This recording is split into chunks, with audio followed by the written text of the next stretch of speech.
John Locke is one of my favourite characters on Lost. John Locke was a man marked by tragedy long before he ever set foot on the island.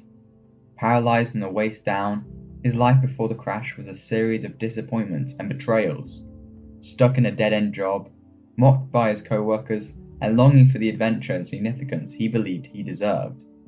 Locke was a man yearning for something more. Don't tell me what I can't do! Don't tell me what I can't! The world seemed determined to remind him of his limitations. Then, the plane crashed. On the island, Locke found himself miraculously able to walk again. For him, this wasn't just a miracle, it was a sign. The island had healed him, and in doing so, it had given him the purpose he always believed he was destined for. It's an island, John. No one needs to protect it. It's not an island.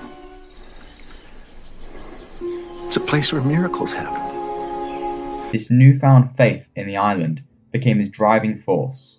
Locke was no longer the man confined to a wheelchair. He was a man of destiny, chosen for something greater. But destiny comes with a price. Locke's belief in the island's power led him down a path fraught with betrayal.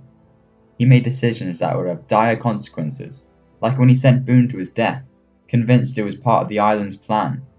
For Locke, everything happened for a reason, even the most tragic of events. Boone's death wasn't a mistake, it was necessary, a sacrifice in the grand scheme of things.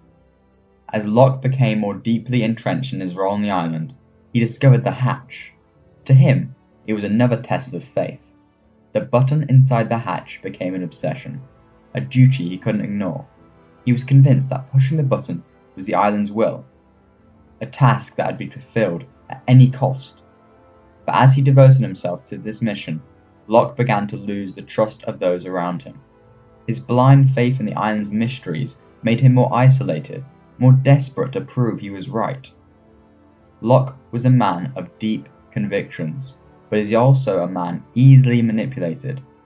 Ben Liner saw this and exploited Locke's insecurities and need for validation. Time and again, Locke was led astray, convinced that he was fulfilling his destiny, only to be used as a pawn in a larger game he didn't fully understand.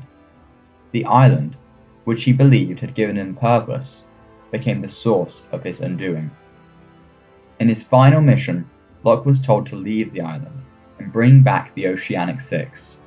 But off the island, his faith crumbled. He was rejected, dismissed as a madman, and left alone to grapple with the possibility that everything he had believed in was a lie. Locke's final days were a tragic accumulation of his journey.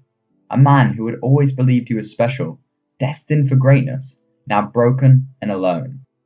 His life, which he believed had been so full of meaning, was reduced to a tragic footnote in the island's story. Even in death, Locke's tragedy wasn't complete. His body was brought back to the island, only to be used as a vessel for the man in black. The man who had once sought purpose and meaning in the island became nothing more than a tool for darkness. John Locke's journey is one of the most tragic tales in Lost. A man who believed he was chosen, who thought he was meant for greatness, only to discover that he was just as lost as everyone else. Because I'm important. Have you ever stopped to think that these delusions that you're special aren't real? That maybe there's nothing important about you at all? Maybe you are just a lonely old man that crashed on an island. That's it. Goodbye, John.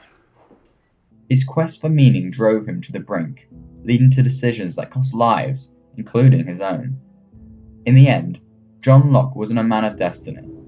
He wasn't the chosen one, he was tragically just a man, searching for something that was never there.